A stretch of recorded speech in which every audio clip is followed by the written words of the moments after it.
lagi bersama saya, Elova Ekatul Hima. Nah, di video kali ini saya mau membahas mengenai keterampilan bertanya.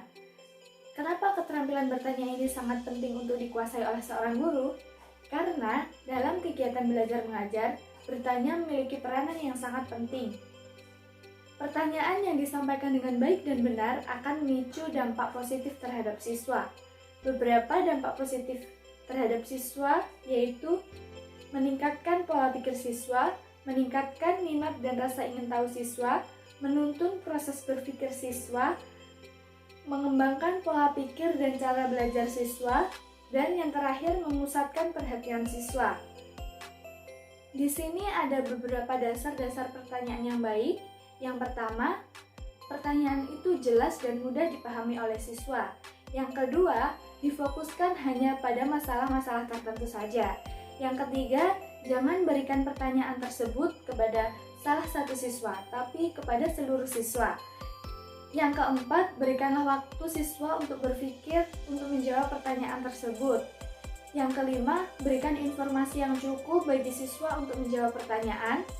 Yang keenam, berikanlah respon yang ramah dan menyenangkan sehingga siswa itu timbul rasa keberanian untuk menjawab pertanyaan yang kita ajukan. Yang ketujuh yaitu tuntunlah siswa untuk menjawab pertanyaan yang kita ajukan. Selain itu, ada beberapa jenis-jenis pertanyaan yang baik. Yang pertama, pertanyaan permintaan. Pertanyaan permintaan yaitu pertanyaan yang mengharapkan siswa untuk mematuhi suatu pertanyaan tersebut. Contohnya, anak-anak, dapatkah kalian tenang agar suara ibu dapat didengar oleh yang lain? Nah, seperti itu. Yang kedua, yaitu pertanyaan retoris. Pertanyaan retoris ini adalah pertanyaan yang tidak mengharapkan jawaban dari siswa. Namun, pertanyaan ini akan dijawab sendiri oleh guru. Hal ini merupakan cara guru untuk menyampaikan informasi kepada siswa. Yang ketiga, yaitu pertanyaan mengarahkan atau menuntun. Pertanyaan ini diajukan untuk memberikan arah kepada siswa untuk proses berpikir. Jadi, siswa di sini diarahkan untuk berpikir menjawab pertanyaan dengan baik dan benar. Misalnya saja, jika siswa diajukan satu pertanyaan dan jawabannya kurang tepat, maka guru akan mengajukan pertanyaan kembali untuk mengarahkan dan menuntun siswa untuk menjawab pertanyaan yang pertama tadi dengan baik dan benar. Dan yang keempat yaitu pertanyaan menggali. Pertanyaan menggali ini mendorong siswa untuk mendalami jawabannya terhadap pertanyaan yang diajukan pertama. Dengan pertanyaan menggali ini akan meningkatkan kualitas dan kuantitas jawaban siswa terhadap pertanyaan yang diajukan. Selain jenis-jenis pertanyaan yang sudah saya sebutkan tadi, ada jenis pertanyaan lagi menurut taksonomi Bloom. Yang pertama yaitu pertanyaan pengetahuan atau ingatan dengan menggunakan kata apa, siapa, kapan, di mana, dan sebutkan. Contohnya saja, anak-anak, tolong sebutkan ciri-ciri dari segitiga. Nah, seperti itu. Yang kedua yaitu pertanyaan pemahaman. Biasanya pertanyaan ini menghendaki siswa untuk menjawab dengan kata-katanya sendiri untuk mengetahui seberapa besar pemahaman siswa yang telah didapatkan. Biasanya seorang guru memberikan pertanyaan ini dengan kata-kata jelaskan, uraikan, dan bandingkan.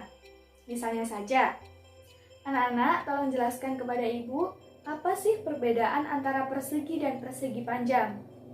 Yang ketiga, pertanyaan menurut taksonomi Bloom yaitu pertanyaan penerapan. Yaitu pertanyaan yang menghendaki jawaban untuk menerapkan pengetahuan atau informasi yang telah didapat. Contohnya, berdasarkan materi yang telah Ibu sampaikan, kesimpulan apa yang dapat Anda berikan? Yang keempat yaitu pertanyaan analisis, yaitu pertanyaan yang menghendaki siswa untuk menjawab secara urai dari materi dan faktor penyebabnya. Dan di sini siswa lebih mampu memahami hubungan antara satu dengan yang lainnya, sehingga struktur dan aturannya itu lebih mudah dimengerti. Yang kelima yaitu pertanyaan sintaksis, yaitu pertanyaan yang menghendaki siswa tidak hanya menjawab satu jawaban tunggal yang benar. Namun di sini siswa lebih dituntut lagi untuk memprediksi atau meramalkan jawaban mana yang lebih benar. Dan yang terakhir yaitu pertanyaan evaluasi. Pertanyaan ini menghendaki jawaban siswa untuk menilai atau memberikan evaluasi terhadap materi atau isu yang telah disampaikan oleh guru. Selanjutnya yaitu kita akan membahas mengenai hal-hal yang perlu diperhatikan dalam memberikan pertanyaan. Yang pertama yaitu kehangatan dan keantusiasan untuk meningkatkan partisipasi siswa dalam proses belajar mengajar. Hal ini dapat ditampakkan oleh seorang guru melalui ekspresi wajah, suara, gerakan, dan posisi badan. Yang kedua yaitu jangan pernah mengulang-ulang pertanyaan jika siswa tidak mampu menjawab pertanyaan yang kita ajukan. Dan jangan mengulang-ulang jawaban yang telah siswa sampaikan, karena ini dapat membuang-buang waktu saja. Usahakan kita sebagai seorang guru tidak menjawab sendiri pertanyaan yang kita ajukan kepada siswa. Dan usahakan juga jangan sampai siswa menjawab pertanyaan dengan serempak. Karena jika hal ini terjadi, guru tidak akan dapat mengetahui mana siswa yang menjawab dengan benar dan mana siswa yang menjawab dengan salah. Dan poin yang paling penting di sini adalah jangan sampai guru itu mengajukan pertanyaan dengan menunjuk satu siswa saja, tapi berikan pertanyaan itu kepada seluruh siswa. Selanjutnya yaitu pemberian pertanyaan ganda. Di sini kadang guru memberikan pertanyaan ganda dan menghendaki beberapa jawaban dari siswa. Yang terakhir kita masuk ke komponen-komponen pertanyaan. Nah, di sini ada dua komponen pertanyaan. Yang pertama yaitu komponen dasar, yang kedua yaitu komponen lanjutan. Kita akan membahas komponen dasar terlebih dahulu ya.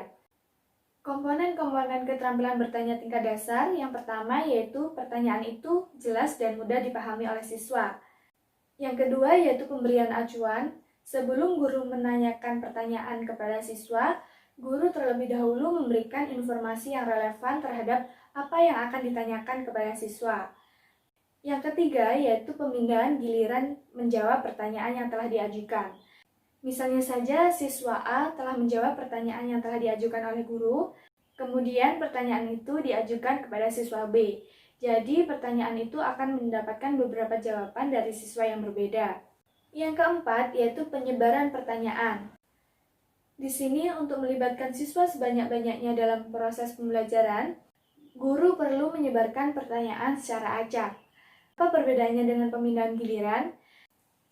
Jika pemindahan giliran itu, guru mengajukan pertanyaan yang sama terhadap beberapa siswa.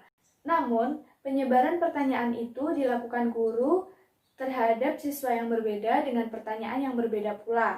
Yang kelima yaitu pemberian waktu berpikir untuk siswa menjawab pertanyaan. Yang keenam yaitu pemberian tuntunan kepada siswa jika siswa itu menjawab pertanyaan dengan salah atau kurang tepat. Yang terakhir, kita akan membahas mengenai komponen-komponen bertanya tingkat lanjut. Komponen bertanya tingkat lanjut ini berdasarkan kepada komponen tingkat bertanya tingkat dasar. Oleh sebab itu, keterampilan bertanya tingkat dasar tetap digunakan dalam keterampilan bertanya tingkat lanjut. Di sini ada 3 komponen keterampilan bertanya tingkat lanjut. Yang pertama yaitu pengubahan tuntunan tingkat kognitif dalam menjawab pertanyaan. Yang kedua, pengaturan urutan pertanyaan. Pertanyaan ini diajukan kepada siswa dari tingkat mengingat, penerapan, pemahaman, analisis, sintaksis, dan kemudian evaluasi. Dan yang terakhir yaitu penggunaan pertanyaan pelacak. Jika jawaban siswa itu sudah dianggap benar oleh guru, namun dari jawaban tersebut masih dapat disempurnakan lagi, maka guru akan mengajukan pertanyaan untuk menyempurnakan jawaban yang disampaikan oleh siswa. Nah teman-teman, itu tadi penjelasan saya mengenai keterampilan bertanya. Jika ada kritik maupun saran, silahkan tulis komen di bawah. Dan jangan lupa di like, di share, dan di subscribe. Terima kasih. Wassalamualaikum warahmatullahi wabarakatuh. Dadah!